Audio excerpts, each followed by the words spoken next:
Ah, the Festival of the Four Winds. Whether you're watching giant glowy kitties dancing, to collecting shiny money bags, or even smacking around bosses for some loot, there's a little bit of everything here for new and veteran players alike. Anyone can enjoy this thing.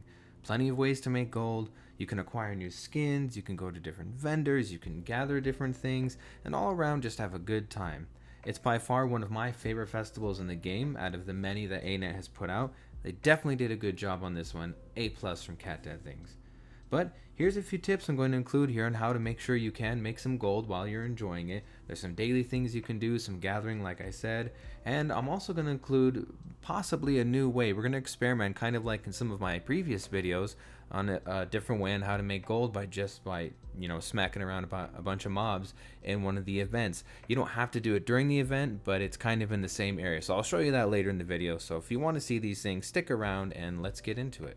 First things first, I figure I'd start us off with the vendors. This is an easy way to make some extra cash during this event. Don't sleep on it, because if you have some extra materials like leathers or ores or cloth or just anything like that, you can use it to get these Zephyrite supply boxes, which have some pretty neat stuff in them sometimes.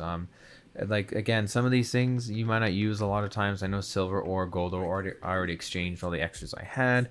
But let's go for the platinum. Let's see. Let's do the maximum amount. So it says 37. Let's buy 37. I can always get more of that stuff. But if you look over here, you can find more. So you have the logs, different trees, stuff like that. This vendor has cloth. You look over here in this one, and they have. I wouldn't, trade some of these things for it. That's my own opinion, of course. But if you look on the map when you go to the event, they're just right here, right next above the waypoint, the main one that you go to. But they're just right here. You can just exchange some stuff with them. You can get the boxes. And over here, we do have skins, which I am saving up my tokens so I can buy some of these because I do want some of those skins. Very nice. You have like one of the main vendors here. If you're not into skins, you're not into saving up for all that, you can do all of the events again and again to get your festival tokens. And you can trade them for the heavy crafting bags. And in them, you can get the T6 resource drops, which again, you can sell depending on your RNG for a lot. This is more for map stuff, which you can get, of course, Unbound Magic, which is nice because then you can use that to funnel into more gold like I had in one of the other videos. Like, for example, we'll just go back to that real quick. Like the fresh winter berries, you do that run where you gather and all that. You can exchange all of these for Unbound Magic and use it to get more gold. I have a video on that already, of course.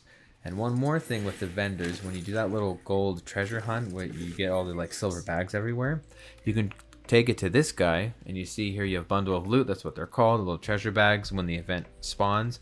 And you can trade it for embroidered coin purses or large bags of booty, which will give you items, of course. And again, you can also sell those. So don't sleep on the vendors. You can actually exchange quite a bit in this game. Real quick, if you are a newer player and you don't have mounts, because mounts, you kind of need them to get a lot of bundles of loot, you have mounts that you can rent. You have all the different kinds of mounts around here, so you're not left in the dark. You can still take part in those events. So it's just a quick rundown of the vendors that you have here on the cliff side of things. So now we'll move on to the next part. While you are going through your travels, of course, you do want to take a look at the quartz crystal formations. These kinds of gathering nodes are, of course, are like an ore kind of thing, and you can just kind of see them throughout the map as you're going through and you're enjoying stuff. They kind of stick around these areas for the most part. You can see them on the mini map too. They'll form. They do have different spots every day you want to check in different places where you can get them. But if you are new and you don't know what these do, you can kind of sell them for a little bit. They're not really worth it if you just sell them outright on the auction house.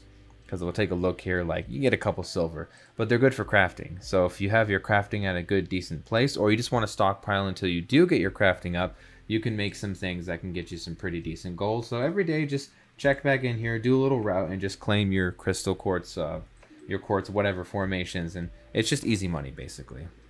Real quickly, if we want to take a look at our achievements under the Daily Festival of the Four Winds, you don't want to sleep on these either, because like I mentioned before at some of the vendors, you can get your festival tokens, and these can kind of start to stack up real quick on you, getting you some extra gold. One of them does give you a mystic coin, which is nice because you just complete some of these every day already and you get a free mystic coin. Not as worth as much as they used to be, but if you're just after the money, they're about 80 silver now, generally from the time of this video. And of course, you can get the favor of the pavilion and the favor of the bazaar. You combine them together, you get another favor, and you can get more access to like different skins and things like that if you're into that. But for some of the big money maker, for at least the dailies, you get the 4 wins prize bag. You get 3 bags of these a day. Now these range from about 50 silver to 60 silver, so you can get a little over a gold and a half if you do this. And these are every day. These reset every single day, so you can get them while you're just doing stuff. Nice thing about this one with the big money is you just participate in that treasure hunt or defeat any champion enemies across Tyria. So if you're in the Tyria map, you just defeat any of them. Any champion enemies while you're in Tyria, this will get you parts of that achievement. So you don't necessarily have to be here, but you still do get that. So don't sleep on the daily rewards that you get, the daily achievements, because they can actually stack up after a while. So now if you make your way to the Crown Pavilion, it's the second part of the event. The arena is broken up into different chunks. So basically during the boss event, when this fills up to the tippy top here, it starts the boss blitz. Basically every single arena has different kinds of mobs there. They represent different biomes, and you have, of course, different bosses for each event. It's a really fun time. You just go around, hit a bunch of stuff. Lots of people just flock to it. You get some festival tokens and things like that, the achievements, whatever.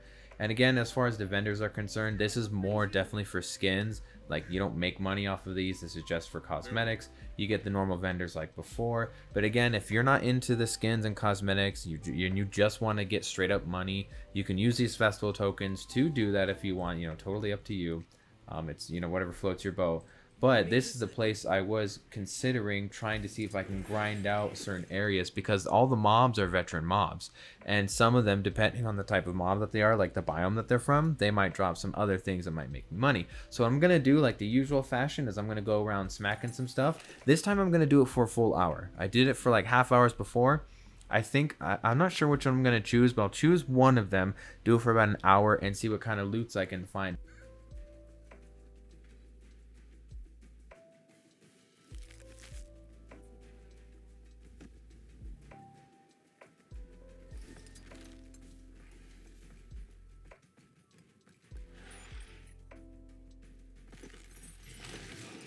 So I finished my run through for about an hour, and here are the loots for it. So now with the arena that was going on, the boss blitz event did happen 3 times, and I just naturally partook of it because you can't avoid it. You're grinding through mobs, the bosses come, so that can be part of the grind too, because you do get a lot of tokens for it. You do get a lot of loot as well. So I'm just gonna open these boxes. Yes, you get all kinds of good stuff. Look at all that. Let's open that. So we can count this as part of the grind, because if you do happen to do it, great during the day. If you don't, that's fine. But you can do this every day, and you can also keep going through the boss blitz event to get those kinds of chests. So I did get a few Zephyrite supply boxes, a couple other things. I'll put up the token count too. I'll subtract what I had before, so you can kind of see the max. But you get a lot of things to open with just grinding those mobs endlessly, like we like to do in the channel. So let's go through and open everything else. And then I'm going to also factor in all the selling. And just another disclaimer, like always, I understand, and we all know, that if you do sell orders, you make more money. But for the sake of the video, we're going to just instantly sell everything so we can get kind of an idea without having to wait forever.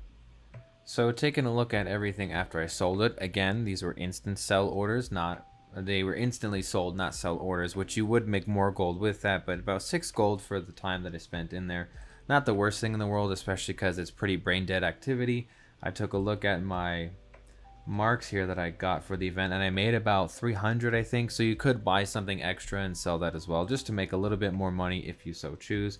So as far as like the event, if you just like doing like the normal grinds like we usually discuss on this channel, and you just want to turn off your brain and do brain dead content, it's perfect for that. You don't have to think about it. You just roll around the map, and it's constantly going, so you don't ever have to change out if you don't want to.